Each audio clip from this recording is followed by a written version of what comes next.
Hey, welcome everybody to this first episode of Troll Time with the Troll King. I want to thank everybody for participating actively on the page. You can find me on Facebook at Ivan D. Curtis. I talk about everything from sports to movies. Most of the time, I'm just sharing the insightful information when I'm not trolling. I've been meaning to do this for a while. I just was waiting to get all my equipment set up, and then, of course, finding me a trusty sidekick that helped kick this off. I don't really like doing stuff by myself. And of course, as things evolve, I have different people on. Hopefully, I'll be able to get some people that actively participate from the page. I built a nice little niche community, people who share some of the same interests. Some have different point of views, and everybody knows me by now. I let people speak their minds and pretty much say what they want to say, as long as it's within context, of course. And if not, then I'll probably that's when I'll start trolling you. But other than that, thanks everybody for support.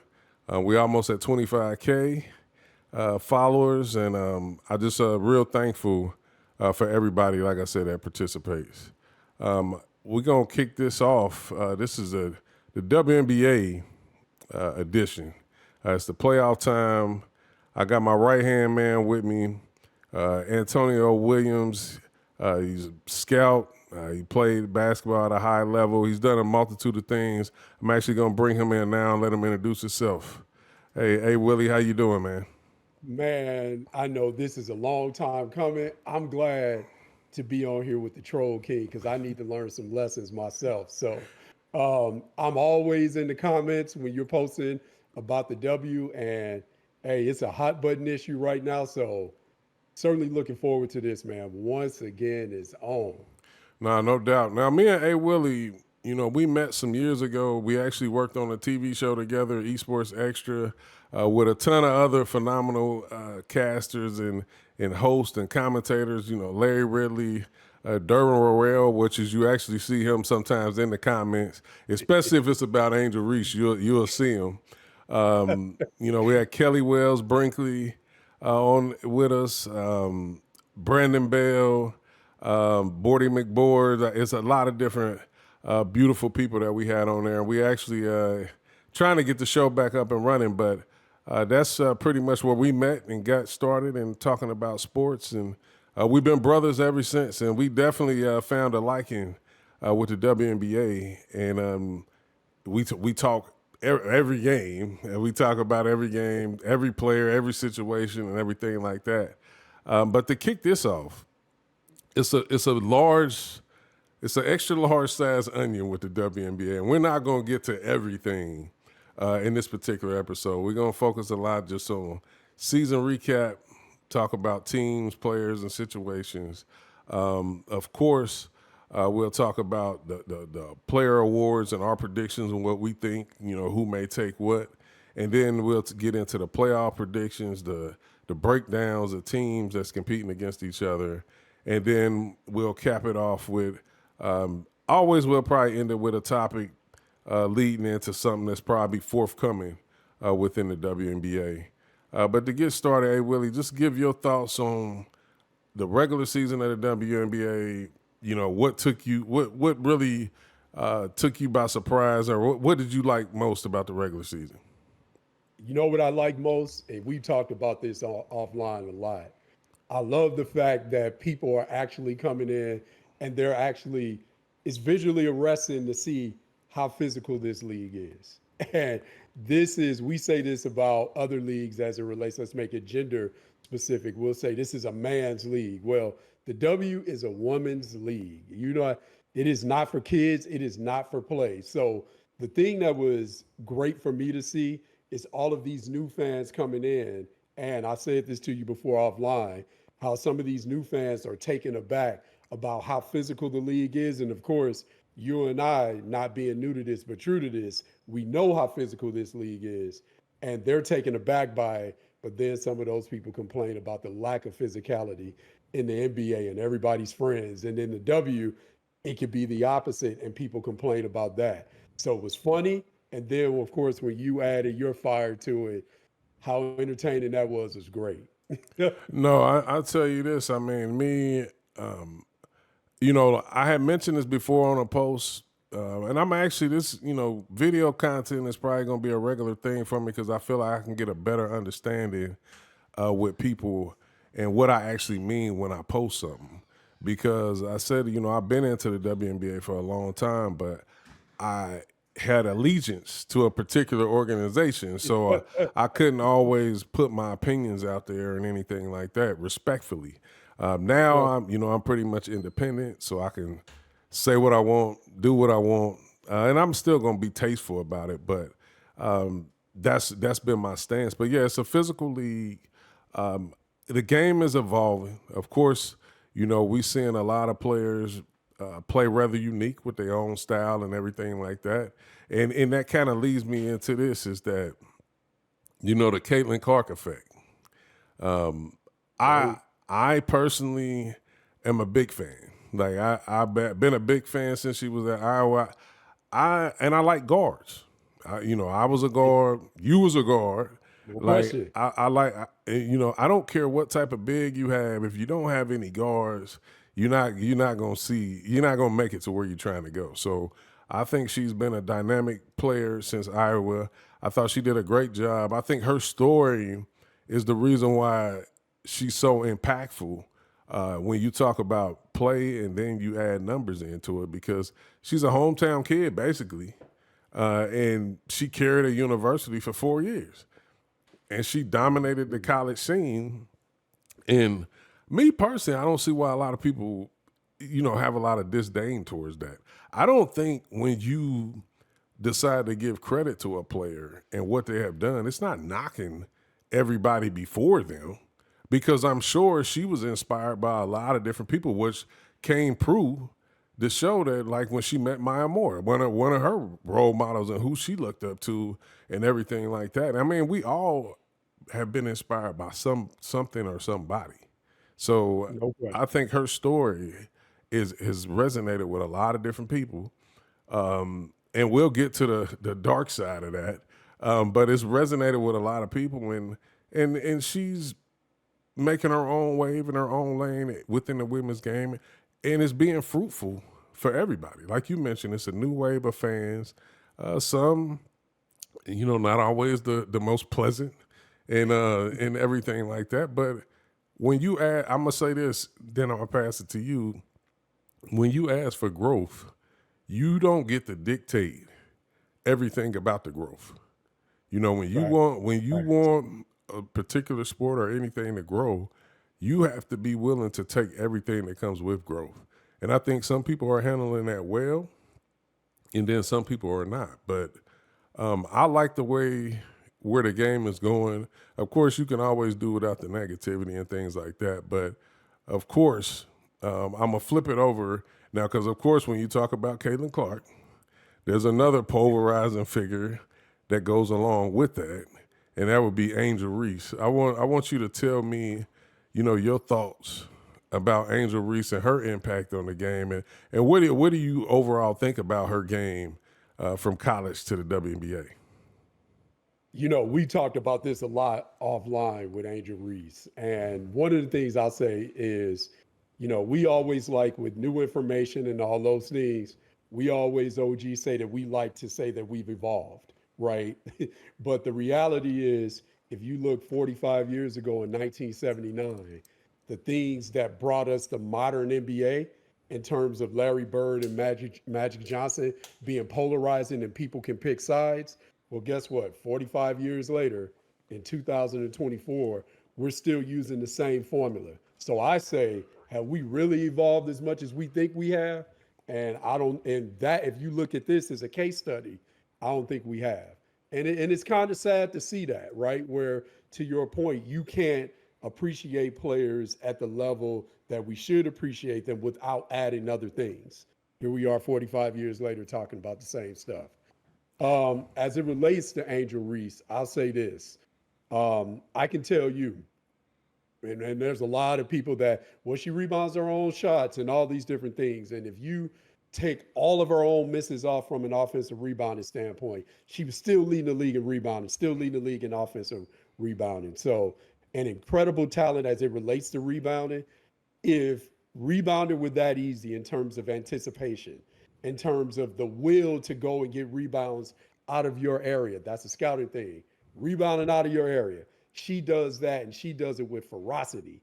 You talk about really being able to track a ball and having the energy to retrieve it time and time and time again out of your area. Those are special traits, and people should give her credit for that. Also, too, the other thing that I'll say about Angel is with all of her outside influences and things that she has off the court, there are people that question her legitimate love for the game.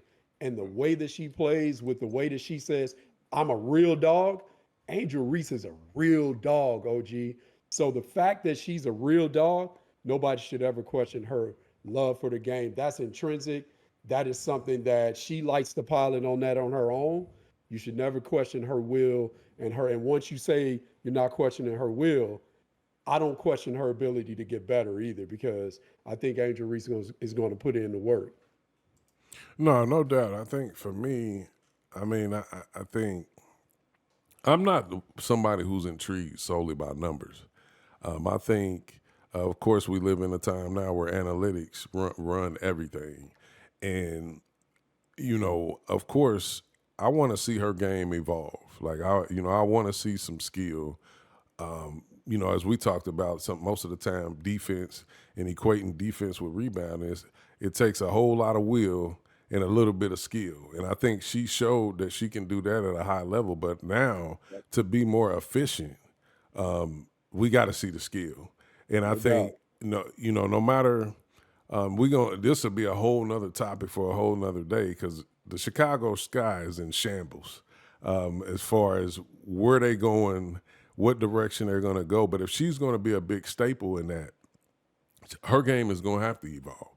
No doubt. Me personally, I wasn't a big fan of her and Camilla even going to the same team. Like it never made sense to me.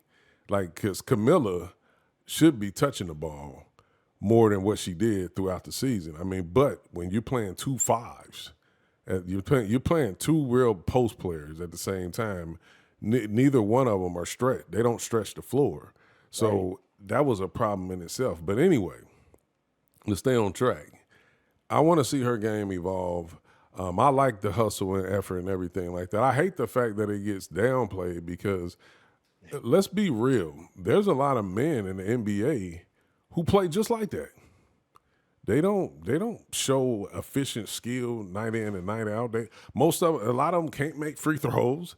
They don't Right. hit that mid range shots consistently, but we giving her a hard time. And then the other part about it is I don't judge an athlete by their intensity and nature on the court.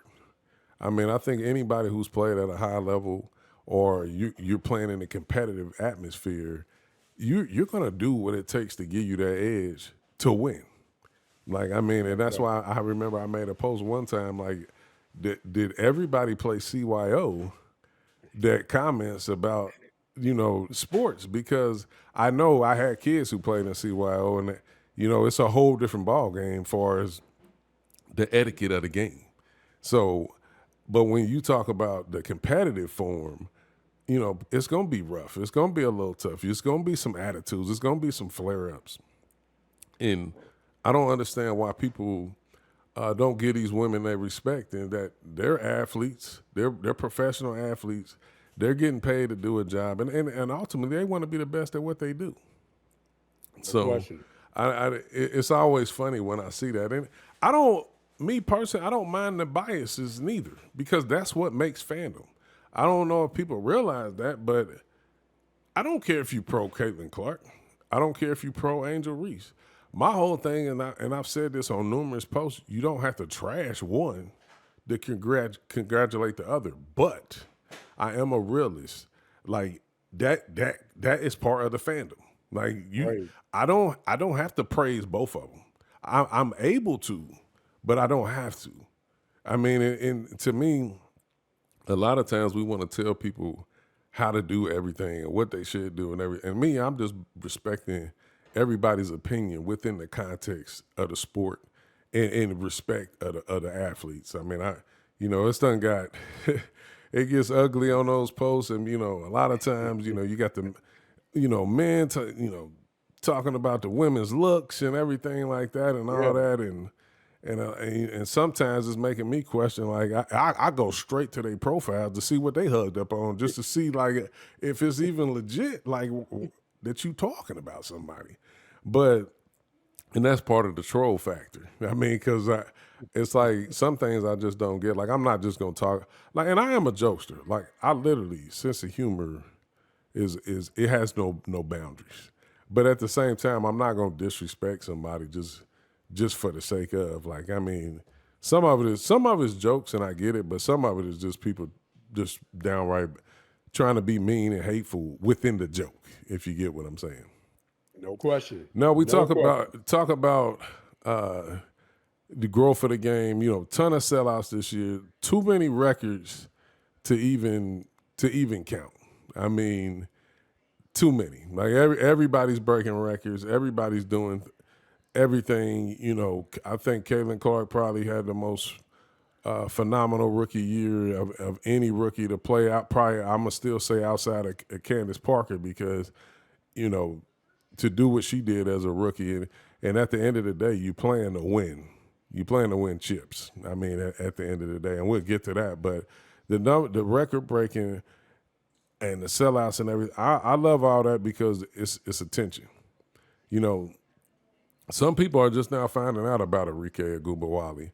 Some people are Right. just finding out about a Skylar Diggins Smith, or even rookies within his class, Rakia Jackson, those type players. Everything like you get a player like Odyssey Sims that's been in the league for a while, and she started making some noise. So like I'm a fan of all the attention at the end of the day because it's going to bring you to other players that may not have got the exposure or anything like that. So big fan of it.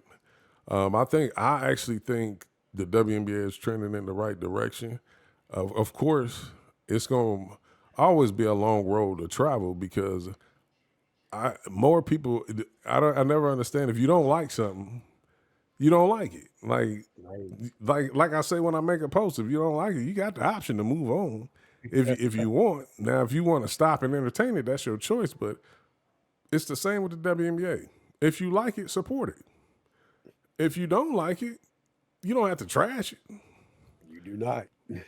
But no, it's like I said, I think it's trending in the right direction.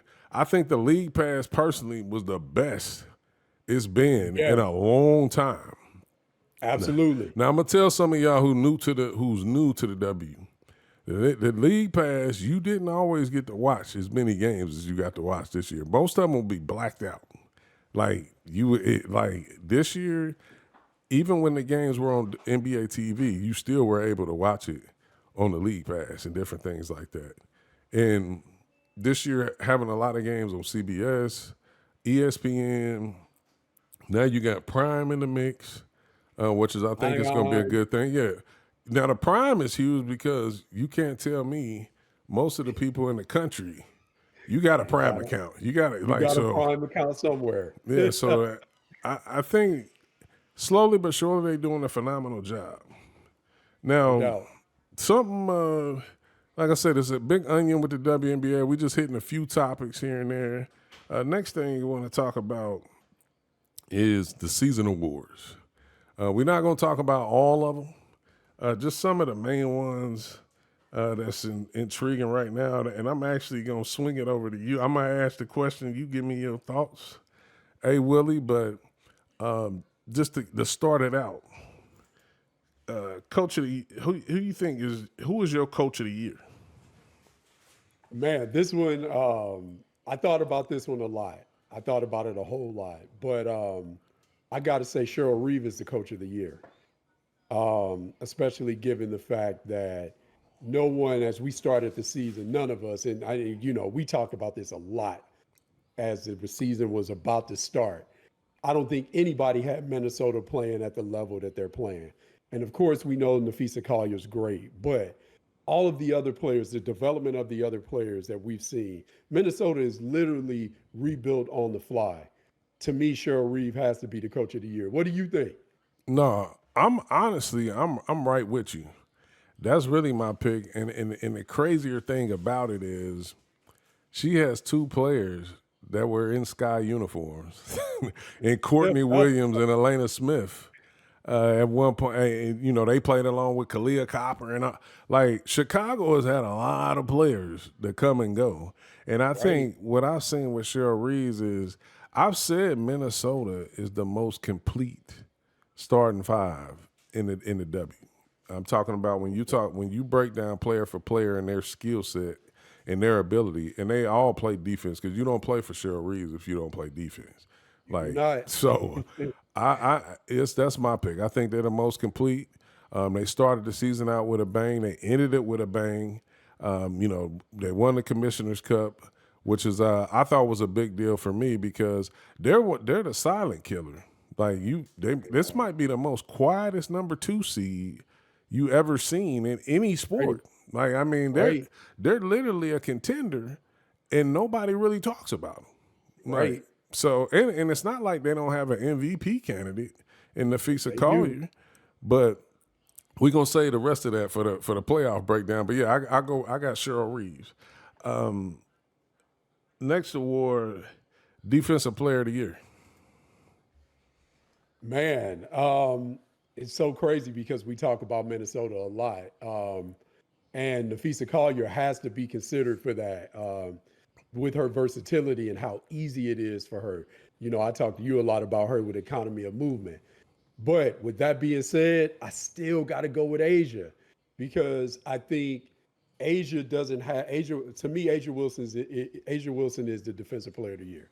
Reason why I say that is because what Minnesota has built, I think what we're seeing with Vegas this year, I think degree of difficulty matters. And once you start looking at what Asia is asked to do defensively for the Aces, especially given the fact that when you look at them, they don't have incredible athletes on the wing that are lockdown defenders. They don't really have that. So you're funneling all of your defensive efforts to Asia. So for me, I think Asia Wilson has to be the defensive player of the year. Of course, she's top 2 in defensive rating. She's incredible. So to me, I think it's Asia. Nah, no doubt. I mean, that's an easy call. I mean, she's at the top in almost every defensive category. Rebound, blocks, even steals. Like I mean, and just the way she plays the game.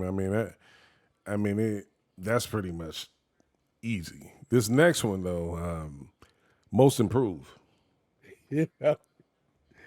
This one is interesting. This one is interesting because you have a lot of people that are up for this that are make really compelling arguments. Of course, you got Dejanay Carrington with the Connecticut Sun, but for me, and maybe I'm being biased when I say this, hashtag point guard life. That's one of the things I say. And I know this player plays both positions, but when you start looking at degree of difficulty, talking about a player that was not in the league last year, I got to say it's Kennedy Carter. Because if you go from not playing, not being on the roster, to averaging almost 17 points a game and do it in the manner in which she's done it, and of course there's another level of growth for her, I think it's Kennedy Carter for me. No, I mean that'd be hard to argue. I mean, like you said, not being in the league. I mean, no matter whatever the reason it is for that or whatever, but to be able to come back and be one of the tops in scoring, actually, she showed it. She's probably the true heartbeat for the Chicago Sky. For Right? me, I gotta go with DC. I gotta go with Dejanay Carrington. Currently averaging 12.7 points, 5 rebounds, 1.6 assists, 1.6 steals. Her whole thing when she's scoring, it makes the Sun a much better team. No Now, doubt. now also, and we'll talk about this too when we get to the playoffs. With them picking up Mabry, that really helped them because you and I know that's been one of their struggles when they get to the semis is scoring, and Right? they picked up a lot with Marina coming over. But this is a hike for her. Like, her whole career, just breaking down her career, she went from 2.8 points to 6.8 points to 8.3 points and now 12.7. So her game is evolving, no matter how you look at it. And even from a rebound standpoint, her numbers are up basically in every statistical category from her rookie year all the way up until now. And I think she's only going to get better. I mean, she has the skill set. And plus, when you play defense the way that she plays defense, offense is the easiest. In my mind, offense is the easiest thing to work on. Like, because defense is something that it's most of the time, is it in you? Like that, like they say in Gatorade, like the Gatorade, is it in you? Like that. Because if you don't want to play defense, you're probably not going to be that good at it. But offense, of course, I'm not saying you don't have to put in work, because you do. But everybody want to score. Like everybody. I don't care who you ask that plays the game. Everybody want to put it in the bucket, even if they can't put it in the bucket. That's why most of the time you see people who have the most shots. They really shouldn't have the most shots, but they do because they want to try to score. But Well, I love her game. I love her attitude and approach to the game. It's not for everybody, but it works. I think, for Connecticut and how they're built, I think with her game evolving the way it is, it's only going to help them become a better team. And who knows what may happen throughout the rest of the season for them. Next award, the Rookie of the Year. let me think about that one. I don't know who should get that. No, that's Caitlin Clark. That's an easy one. Hands That's an down. easy one. Yeah, that's an easy one. To your point, and you talked a lot about her, what she adds to their franchise and what she adds to, and we'll talk about that, as you said, with the playoffs, what she adds to their franchise, what she brings to the league. That's an easy one. It's Caitlin Clark. Let me say this. 19.2 points, 5.7 rebounds, 8.4 assists. Now, of course, and I would be remiss if I didn't bring this up, because I say that on my page it's shared information. Like it's not my personal thoughts, or like, well, at least most of them when it's regarding the WNBA are not my personal thoughts. It's shared information from the performances or lack of performances from players. So therefore, speaking about Caitlin Clark, everybody makes the big deal about turnovers, which is, I understand, as a guard, you handle the ball as much as she does, you're going to turn it over at a high rate. I made one post. I made one post about her breaking the turnover record, and you seen it. I became a racist. I be Yes, I was every name in the book except for Ivan D. Curtis, and no question. and it was hard for me because, like, even a lot of my friends, like, they were on the post and they was like, y'all don't have no idea. He's one of the biggest Caitlin Clark fans, on the book. And like I said, it was shared information. It was not, because I've told people over and over, do I like her turnovers come for two different reasons. One is because she's an aggressive playmaker. Like she is she is, sometimes she tries to force and make a play that literally isn't there. Then Right, now right. the other part about it is she'll make plays and other people on the other end are not ready to finish. No doubt. And that too in itself, it just literally, that's no fault of her own. So, like, being an aggressive playmaker and then you having situations where, let's be honest, most of the people that when she make plays and she passes the ball and they're not ready to reciprocate because they're not used to playing with a player like her that passes the Right, ball the way she does. Just right, simple as that. right. Because a No lot of question. times you'll see they smoke easy layups, wide open layups. And most of the time they probably surprised that they even that open. Because Right, right, like, a lot of players run the court and some of them never see the ball. But with her, if you run the court or you get open, she's going to get it to you.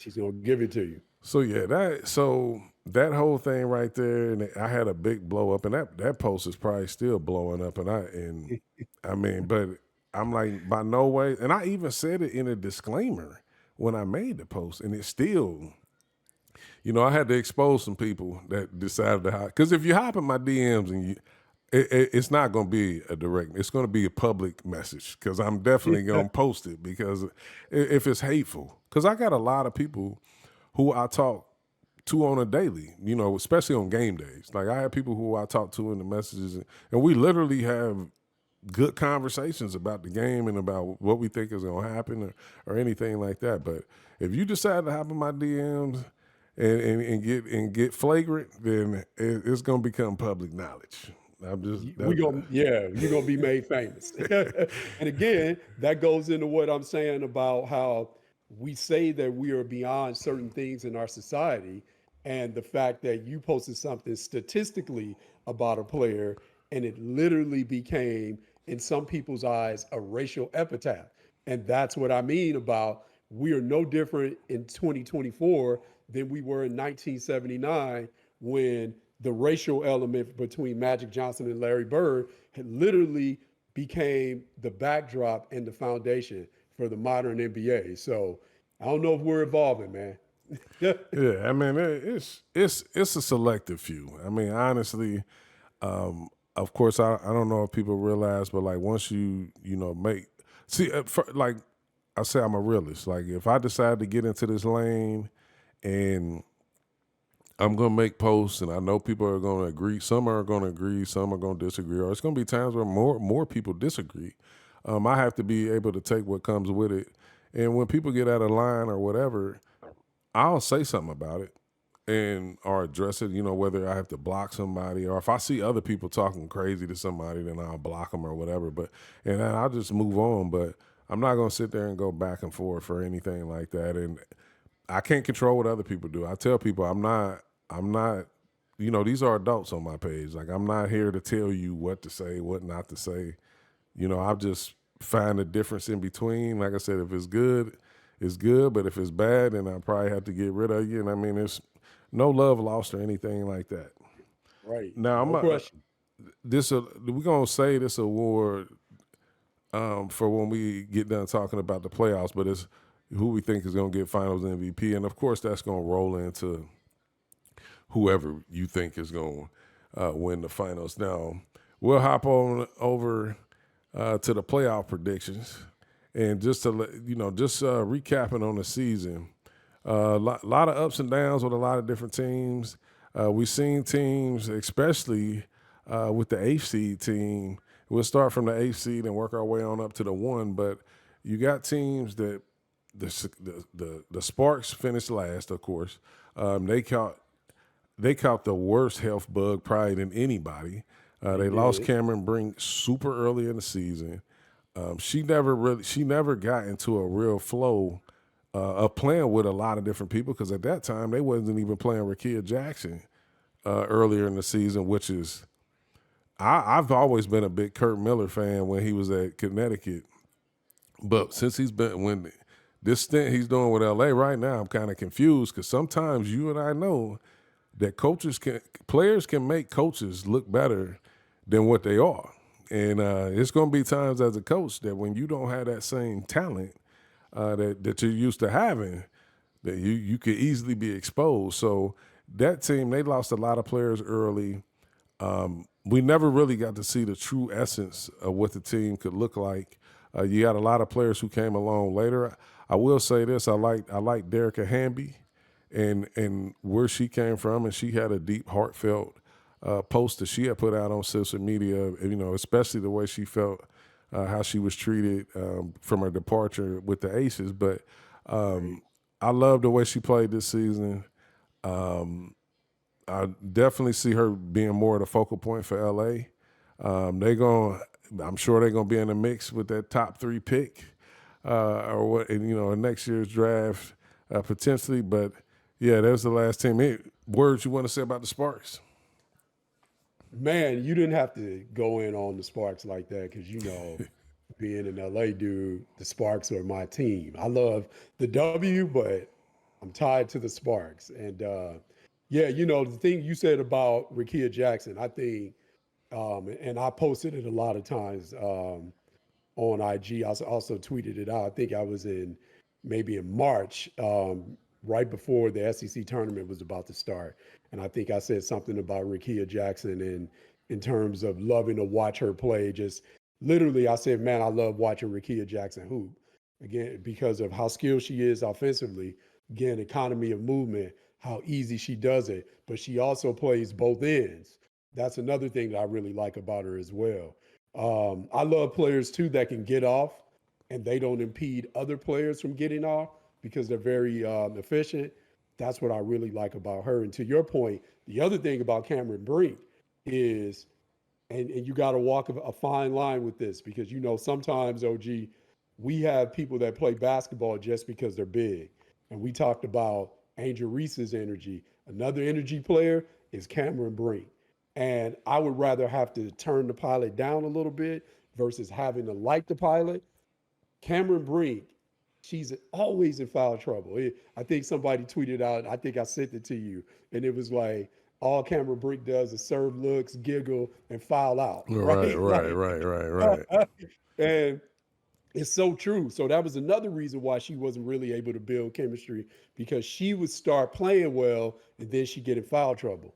So I'm really, really looking forward to her coming back stronger. The game slowing down a little bit for her, but I love that energy when I see it from a big because we know a lot of bigs don't have to play with that type of energy and they still can be professionals. They can still get paid a lot of money if they just somewhat like the game. But clearly, she loves the game. But when you look at those two, and then you add big guard De'Erica Hamby in it as well, um, very much interested to see what happens with the Sparks, especially with this pick, and to see if they can do something in free agency also.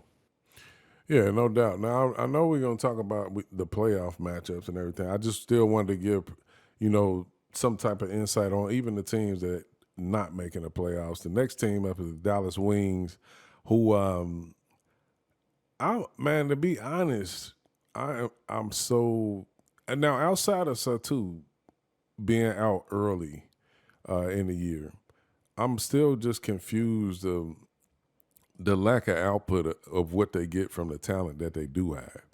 They're one of Right. the bigger teams in the dub. They got a few players over 6'6". Now, of course, Howard and Satu was out early, and I think that pitted them really bad. And No question.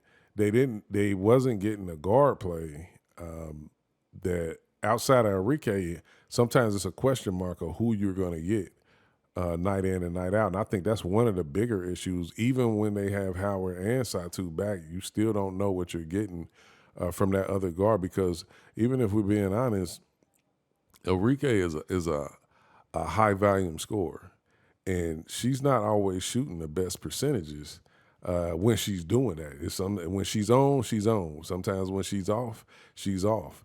And I think sometimes they like when she's on, yeah, they're good. But like when she's been off, and then you throw in the fact that they got a question mark on the other side of the backcourt.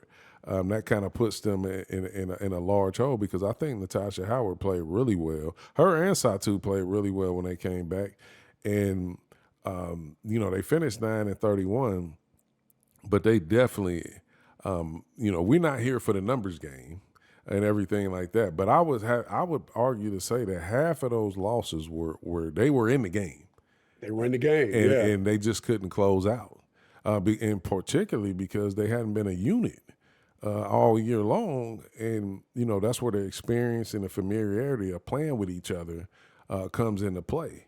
But I think they got some decisions to make. I know you probably seen Natasha Howard is going to test the free agent waters, which to me is rightfully so because she's getting up there and she wants to be probably in a position to be on a contender. I mean, as Right. any other player, as you start looking at your career and looking at the time you probably got left, you want to start contributing to a championship of some sort, or just be in a competitive environment, more competitive environment. But I think the Wings going forward, they got to figure out some things. I'm of course J.C. Sheldon. I'm an Ohio State, fan, of course. I support all sports, but I'm primarily a football fan, being from Ohio. But that pick, they picked her rather high, and I don't think the ROI was there with that pick. And I think just seeing what they do going forward is really going to be intriguing. Whether they, move up or they stay at the bottom because they definitely got some decisions to make. I think they need some more youth in there. They got to get more athletic. They got to get some more two-way players. I think what was the girl's name who just came along later? They just brought her on late. Jalen Brown. Yeah. Hmm. Players like that, like they need some more energy, need some youth, some more athleticism. But you got to start building some winning ways around Enrique because it's only going to be a matter of time where she want to be in position to compete for a championship or of some sort as well. Your thoughts? I mean, and you're a regular at the Wings game. You know what? You said a lot about some of my sentiments as it relates to the Wings. They do have some real decisions to make. Number one, we talked about Satu. So Satu signed a 1 year extension last year, is up now. So Satu has a chance to be a free agent. That's a big, big decision. And, when she hits the market, she's going to command the max wherever she goes. So the question becomes, does she really want to stay in Dallas or not? Hers won't come down to money because the money's going to be the same anywhere she goes. So because of her level of production and her age, she's still relatively young.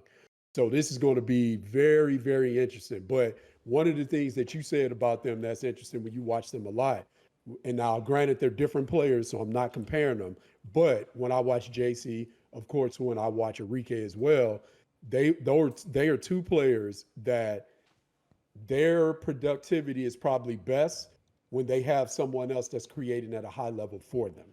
And then you mix in the fact that they can bring the ball up and make some decisions. But you have a primary decision maker that's setting the table for them, getting them easier looks. You take away some of the best things that they do when you turn a scorer into, okay, you got to be our scorer and you also have to be our facilitator. And I can tell you as a point guard, and you know this as a point guard as well, that takes a toll on you as a player when you're trying to figure out, am I in attack mode or am I in facilitating mode? And when you are naturally intrinsically a scorer, you're always in attack mode, but you have to pull back some because you have to think about getting other people involved. It takes away from your best traits.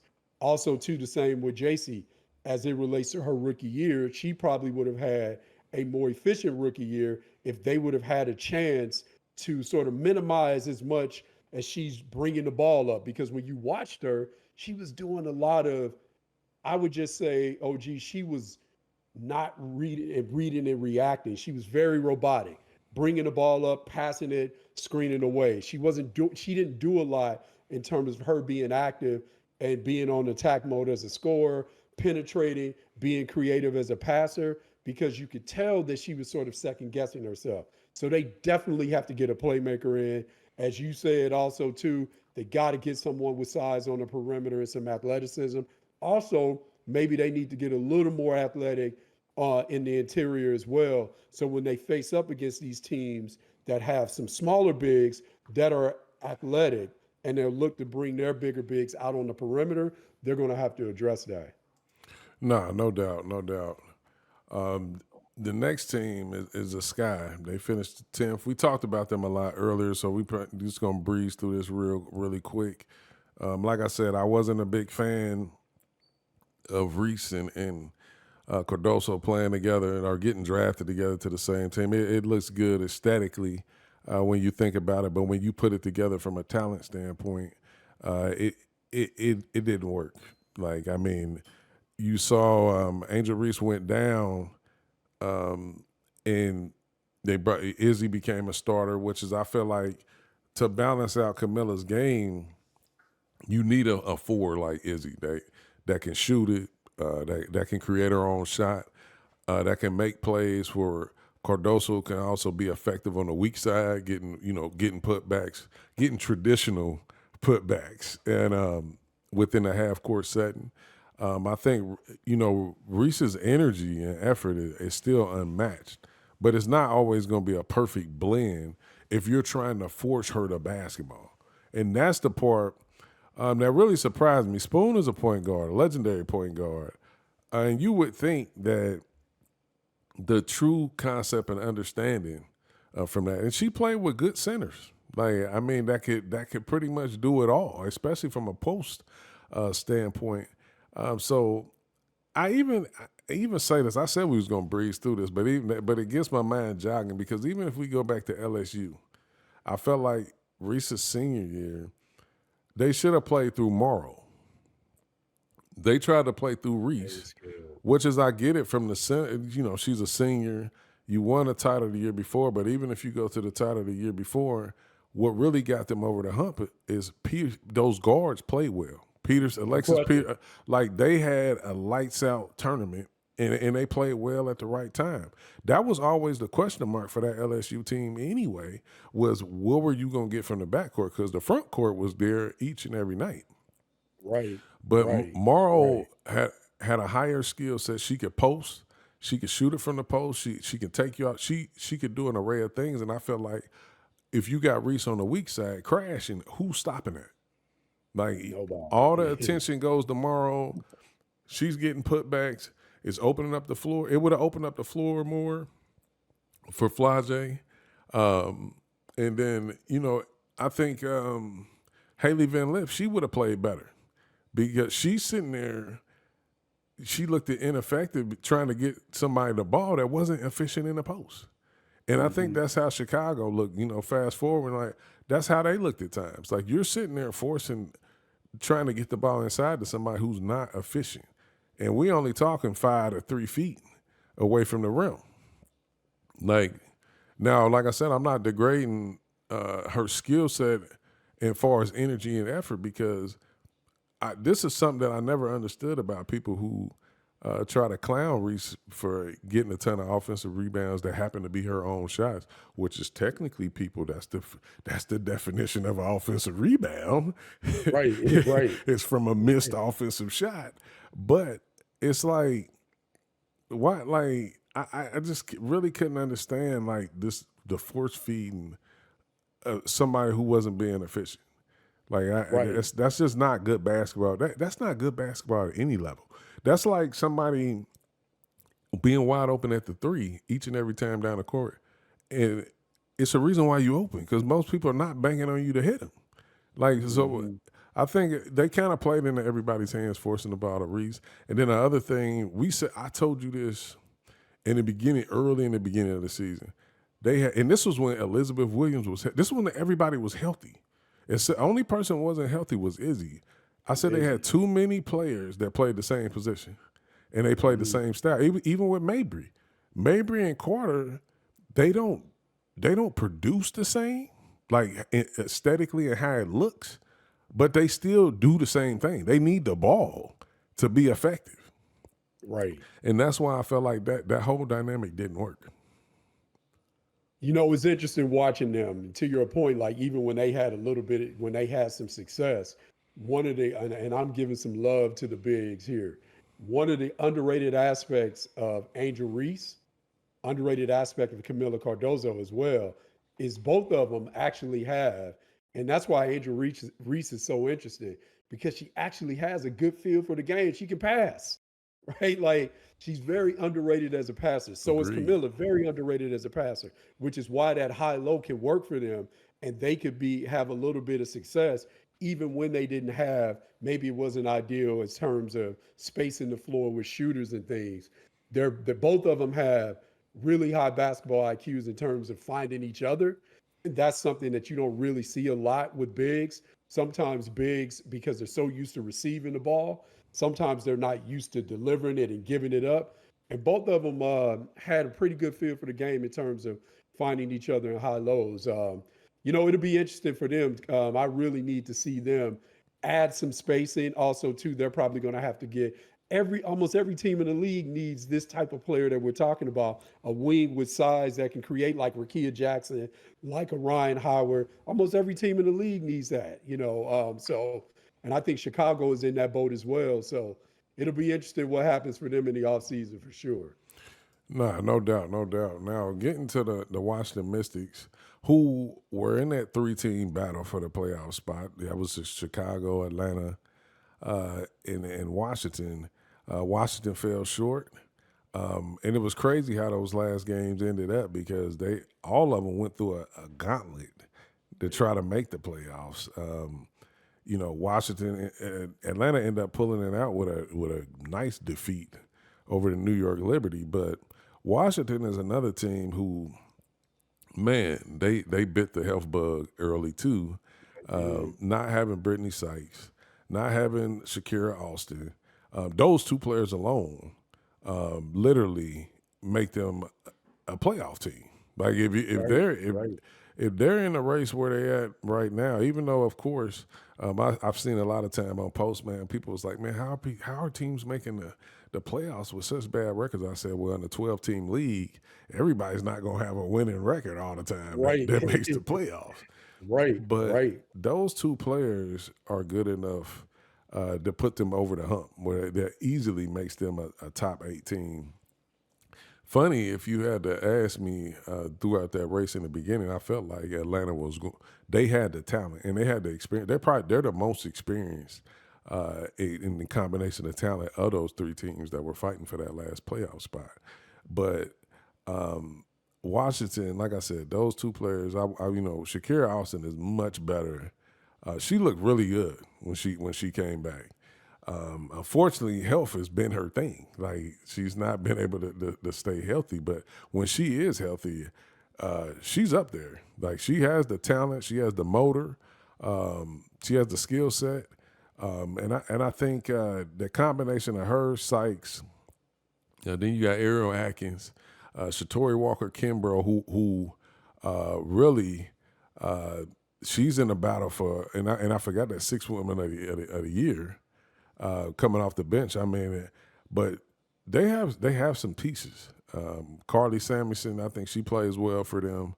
Julie Van Loo is going to be interesting going forward because she's an older rookie, but effective rookie, and Right. it's just going to be a matter of how long does she want to play in the WNBA. I mean, because things change year to year, especially when you get players coming from overseas. But I see some big things coming from the Mystics.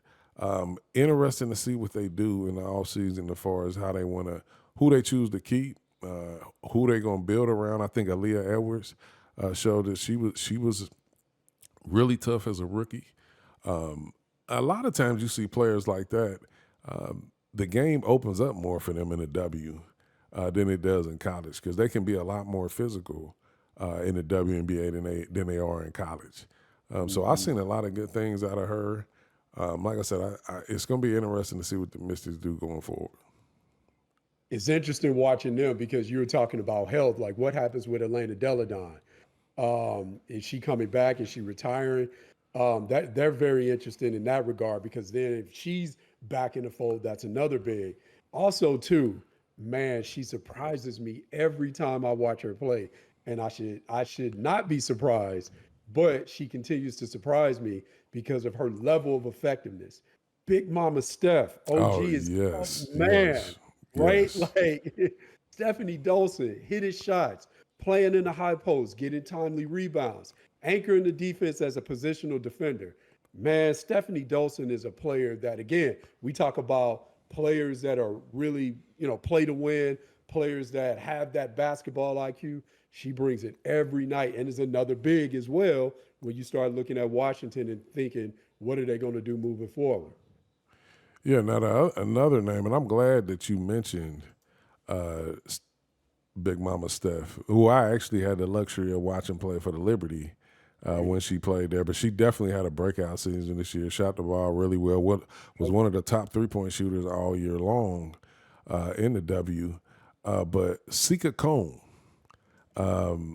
she has caught my attention these last 5 or 6 games. I just want to run this down real quick because it started when I think I watched her play start from September 11th, and then she went in 20. She had 11 points, 5 rebounds. Next game, 9.8 rebounds.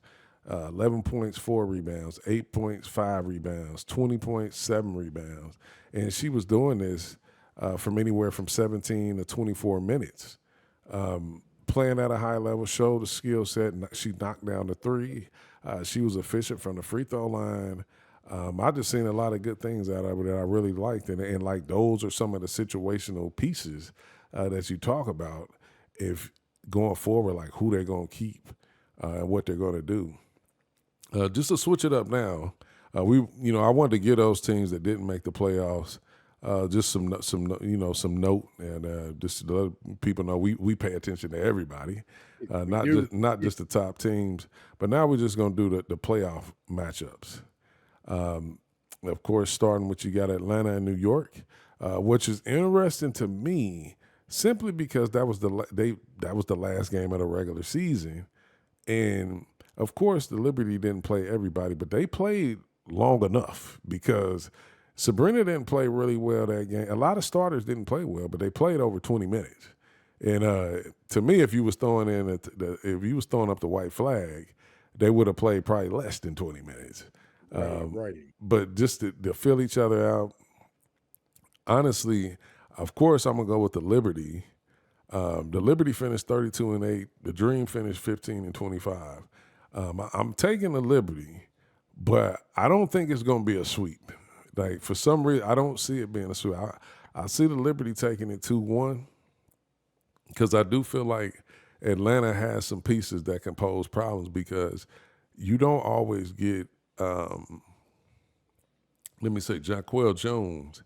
She doesn't always show up to me each and every game at a high level, which is surprising because she's only a few years removed from being an MVP of the league. And now you don't always see that same type of MVP caliber type play. So I think 2-1 Liberty. Yeah, I agree with you. I think this series is going to be, it'll be fun to watch, especially if, and we're talking about players that when you get that maximum impact, what it does for your team. Atlanta's different when Ryan Howard is on. They're just a different beast. And when you add her, Alicia Gray is always consistent. You add them, Jordan Canada is now back. And then, of course, Tina Charles is, man, you talk about the Energizer Bunny and just keeps going and going and going. Tina Charles is always going to be able to score, give you that hook. All time leading rebounder now. She's always going to be on the boards, and she gives you that veteran presence. So, with that being said, I think this is going to be a fun series to watch. Like you said, I don't think by any stretch of the imagination, New York just goes and just pulverizes Atlanta. One of the things that we've talked about this a lot, in order for New York to get to where New York wants to get, Niara Sabali's got to be, she's got to put in some work. I definitely want to see what Leonie Febish does as well because I really like her. So this is going to be an interesting series. I think New York wins, but Atlanta has enough pieces to make it interesting. They shouldn't be an 8 seed, but they also got hit by the injury bug. If you ask me, they shouldn't be an 8 seed. No, that's true. And I will say this before we move on to the next series is that I think Jonathan Kolb did a phenomenal job in rebuilding that depth for the Right, Liberty because right, last season, I could have cried because you make it to the finals, the Aces lose 2 starters, and you still don't be able to you don't pull it out a game. Like, and that's just crazy when you think about it. Like and it was at home at that. So right, like right. I'm thinking like they needed depth though, and I think they did it with experience too. I mean, Leona Phoebus, I think they're going to need her to play really well coming off the bench, Facts, and then facts. also I want to see what Lainey Hamilton. Is she really full 100 ready to go? Because she is one of I mean, not one of, but she is their best two-way player. When Right, you talk right. about she guards the other team's best player, and then she is able of producing and putting it in the bucket. Stewie has been Stewie. Uh, I've also, we talked about who we think is going to win the MVP, but it just one of those years because any other year, just Stewie would probably be the MVP because she's been the best player on the best team. But Asia has just been so dominant that you just, it's no, as you say, no question Right. about it. Just to keep it with you, is this is going to be a looker? The Indiana Fever and the Connecticut Sun. Indiana Fever, of course, finished 20-20. They had a rough start at the beginning of the season. I think they started 1-8, trying to figure some things out, but they picked it up. Like I said, they ended up getting to 500. For them, now of course, they was more effective at home. They were 12-8 at home, 8-12 on the road. But then you got Connecticut. Now Connecticut has been one of the staples in the Eastern Conference. They finished 28-12, 14, and it's been an even split. I think they probably one of the more consistent teams. Actually, it's almost been proven in the W that if you are one of those teams that win on the road and win at home, you're probably a top 3 team. Like Right. that's literally Right. how it goes. Like Hmm. you rarely find a team that's dominant either way and still be in the top 3 to 5 teams. But they have an even split at 14-6, both home and away. I think they're tough to beat either way. Like it doesn't matter where you play them, you have to beat them. I look at them almost in a sense as the same with the Minnesota Lynx. I gotta look at them the same way. They play the same way no matter what. But I'm gonna let you take this, A Willie. Everybody is gonna be tuned. It's probably gonna be the most watched playoff game in a long time at 3 p.m. Uh, on Sunday. No doubt. I'm very much interested in seeing how this series plays out. We always talk a lot about styles make fights. We talk about that. This is the proverbial styles make fights. Connecticut, number one in defensive rating in the W. Indiana, number three in defensive offensive rating in the W. So I cannot wait to see how this goes because I can tell you if Indiana is able to play some defense, limit Connecticut to one shot, and then Indiana can get out in transition and stop Connecticut from setting their defense, Indiana can make some things happen. Agreed. I'm very much looking forward to seeing this matchup, and this is deeper than Caitlin Clark against Dejanay Carrington. When you start looking at offensive, defensive matchups, this is a team aspect. I'm very much looking forward to seeing this. Aaliyah Boston really has to have a big series if Indiana really wants to have a shot at winning this. And that means, again, she's got to score in transition. She's got to get easy buckets. You and I talk about this a lot. When Connecticut gets a chance to set their defense and they go pick and roll, they go screen roll with Caitlin and Aaliyah, sometimes Aaliyah's got to shoot that 15-foot jumper, which she can make. She's got to shoot it. She's got to take it and make that shot.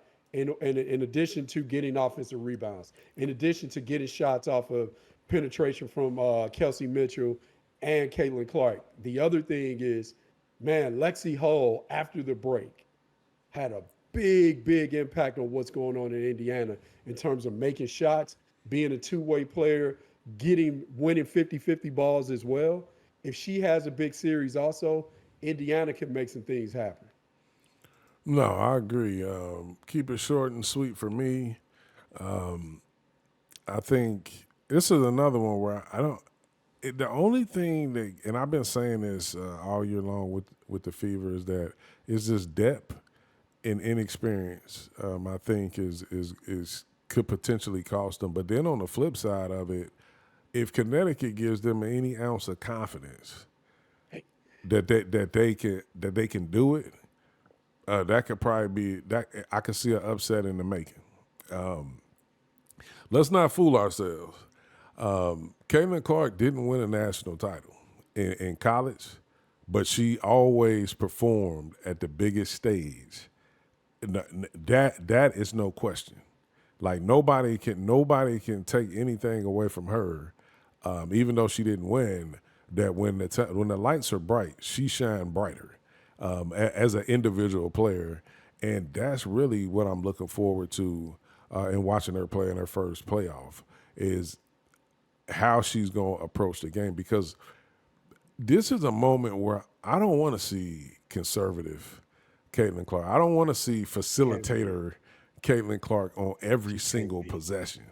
I Just need to can't see be. that killer when she played for Iowa and the whole other five from the whole other team feared her. Like now, I'm not saying that of course that it's different levels, of course.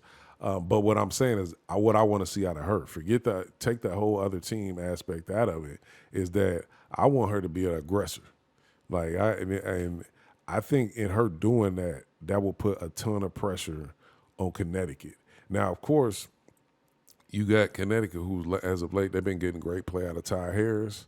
Yep. Brianna Jones, I feel is most of the time is underutilized, like because she is a true presence when you get her the ball.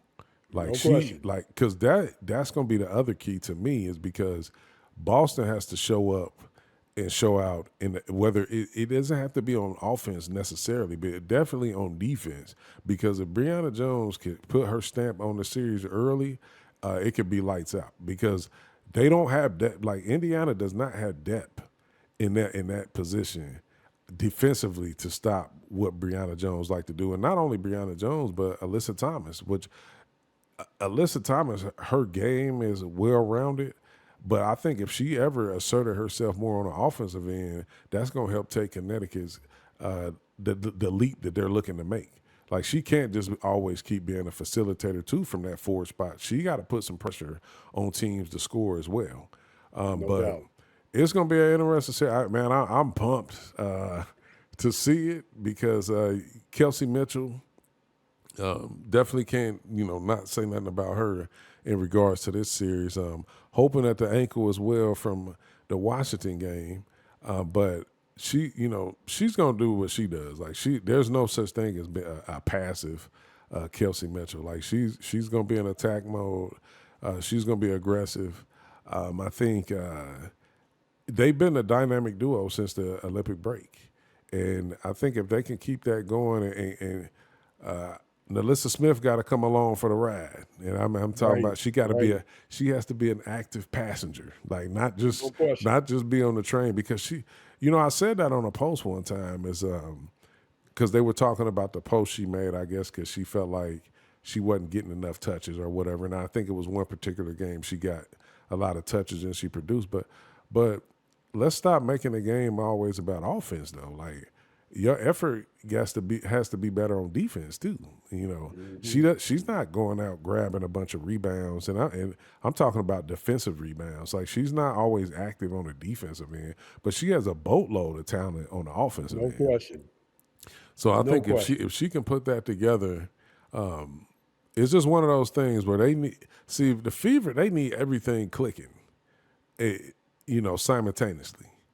Right. A lot of Right. these veteran teams they can get over. Dewana Bonner don't have to have an all-star Dewana Bonner type game for them to win. Hmm. But the Fever Hmm. are in position where they literally everybody has to show up and be ready to play. I know everybody's going to be locked in for that game, but I'm taking Connecticut 2-1. But I wouldn't be surprised if Indy could steal game one and put some pressure on Connecticut. I wouldn't be surprised. No, agreed. And I think it's also important to note too that as how the playoff series are laid out when you go these best of three, if we do get a game three, that's in Indiana because the first two games are in Connecticut Right. because they don't do one, one, one. They do the first two at the higher seed, then they do game three at the lower seed where they get their home game. So, and that could be crazy in Indiana, a game three against Connecticut in Indiana would be crazy. So if you're Connecticut, you want to get this done early because you don't want to see a game three in Indiana. Hey, I know the league does, and all of the 19,000 that are packing out at Indy does. I definitely wouldn't mind seeing it. Who you got though? Who you taking and what's the count on the series? I think Connecticut wins it. I think Connecticut wins it. I think if I want to, I think Connecticut wins it. I think the games will be close. I think Connecticut will win the first two. I think they'll knock them out in two, but I think the games will be close. Gotcha. Um, would I be shocked if we get a game three? No, not by in the least bit. But I think Connecticut will take care of business. I think the thing about Connecticut that we got to look at is Connecticut is almost becoming like making a football reference. Connecticut is becoming like the Dallas Cowboys, Yeah, where people are yeah, like, we have this regular season success. We're always good, and we don't quite get over the hump. So I think Connecticut knows that, and I don't think they'll play around with this team. It'll be close, but I don't think they'll play around. gotcha. Now the next series, the 5 p.m. game on Sunday, we got Phoenix and we got Minnesota. Honestly, I don't have too many words for this series because for one, I'm taking Minnesota 2-0. I think they're the most consistent team between the two. Like I said, I think they have the better starting five, the more complete. I think they have enough bodies to negate Griner and what she does because honestly, Phoenix, outside of the health of Kalia Copper lately, where she's been hurt, they I just don't understand. I don't understand the team. Like they have.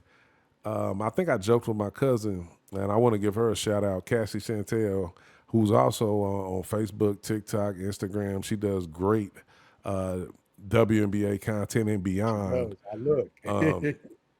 I joked with her one time, and I just was saying like we joked together like they got a team full of aunties, man. Like they got veteran players that know how to play, but they just don't always show up ready to play. They want to hack.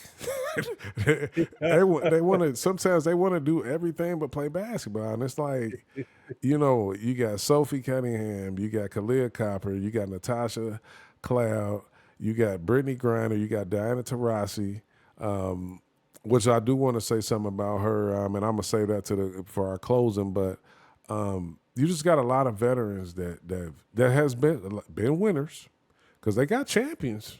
They got I mean, when you champions. break down the roster, the starting five, if I'm not mistaken, everybody has a championship. It might, if anything, it might be one person, but most of them, they have championships. Like so, Right.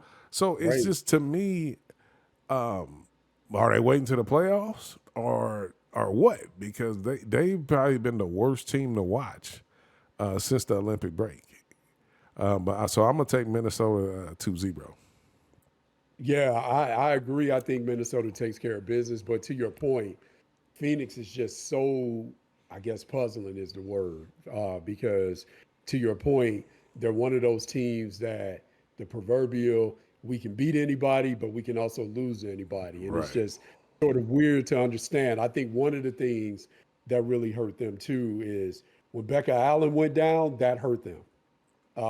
And who knows if she's out for the first playoff game? I don't know if she'll be because you don't mess with hamstring and quad injuries, and she has one of those, and you don't mess with those at all. So she missed the Olympics. She's out for game one, but that really hurt them. Do they get a sugar rush? Because if we look at what happened in the last game as it relates to DT, even though she's not saying she's out, if you look at the production and the pageantry around that last game, looks like she's saying she's done. So with that being said, do they get a sugar rush from that? They certainly won't be afraid of Minnesota because they're talented players in their own right with Phoenix, and they have championship pedigree, like you said. But I do see Minnesota taking care of business. Okay. Now to round it out, we got now this matchup. I'll probably do research and maybe we can talk about this after the first night of games. But this might be the toughest 4 and 5 that we've seen in a long time.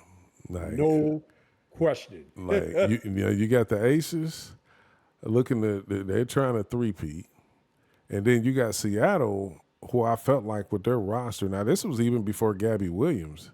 I felt like they were putting themselves in position to be a contender. Now, Gabby to me just helped even heighten the roster to be in contention. Yes. You got Las Vegas who finished 27-13. Now they had a rugged start in the beginning. Chelsea Gray was out. It kind of changed up the dynamic of what they typically look like. As of late, Jackie Young was having some stretches where she wasn't performing at the level that we've been used to.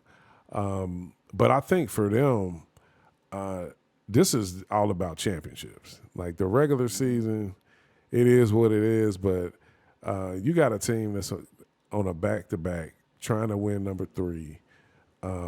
They're not gonna be up for every regular season game. Like you just don't get that. If you've been around sports long enough and you got the type of players that they have, you're just not gonna see that every night. But 27-13 still was good enough for top 4, and they easily could have been in the top 3, give or take. But this is gonna be a tough matchup. It's almost to me too tough to call, but I'm going to go with Vegas because they got Asia Wilson and Seattle doesn't. But Ezzy McMagor and Jewel Lloyd, they'll be back healthy. They've been out.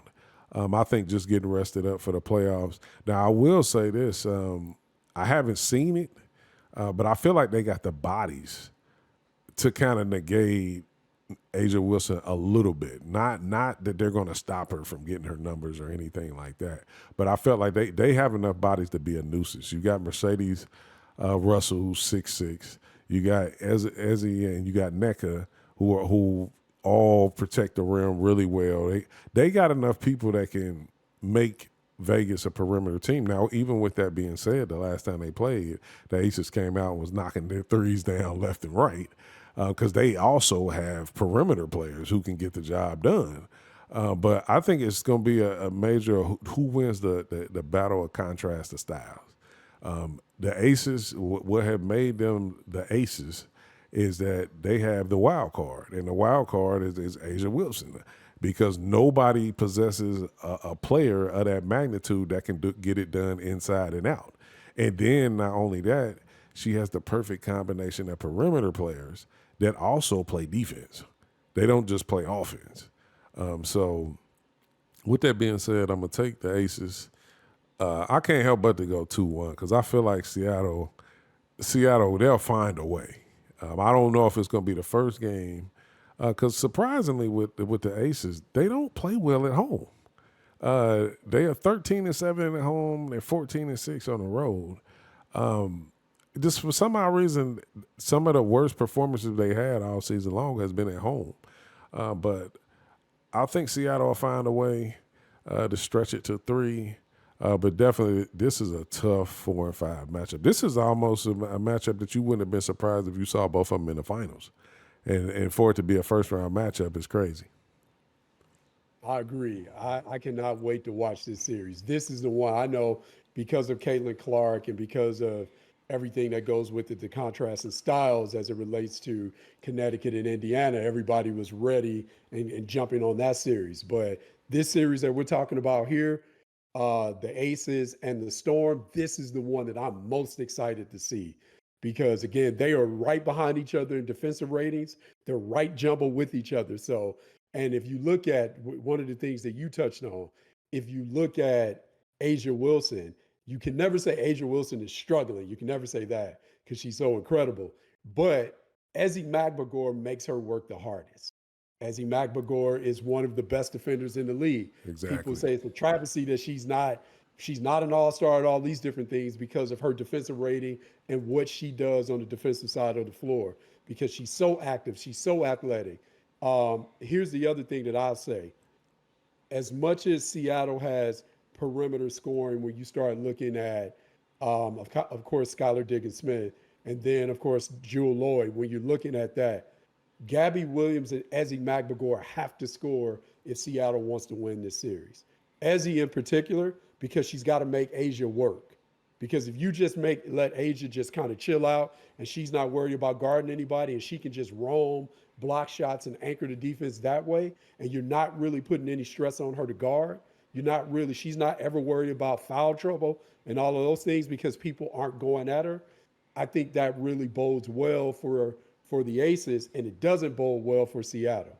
So Gabby Williams, Ezzy McMagor, two players that don't really look to score, but they're so high IQ players, high energy players. They got to be aggressive offensively if they really feel like they have a chance to win this. I can't wait to see this series. It's hard for me to go against the Aces. I think the Aces win it in three. The other thing that I'll say about the Aces really quick is with Asia being so dominant, like you said, um, I think the Aces aren't necessarily focused on setting regular season records, but at the same time, when you have a player that's so good as Asia, you can fall into the trap of watching Asia be Asia. Exactly. So when the Aces are at their best, it's because Kelsey Plum, Jackie Young, they're even getting points from Meg Gustafson. When the others are being aggressive, Alicia Clark making threes. When the others are being aggressive in scoring and you're not so Asia centric, that's when the Aces are really tough. So for me, the Aces have to avoid the trap of watching Asia be Asia and them not coming along for the ride and being active passengers, as you would say. Without a doubt, without a doubt. Now, to wrap up the playoff portion of it is now who you got to win it, and who is your finals WNBA Finals MVP? Man, I think again, I'm not trying to be Captain Obvious here, but it's hard for me to go against the Aces. It's very hard for me to go against the Aces. I think the Aces win because here's the thing: even though the Aces are going for a three-peat because they've had the regular season that they've had, we're actually seeing the Aces play with house money to a certain extent because they're going for a three-peat, but they're not the most dominant team in the league.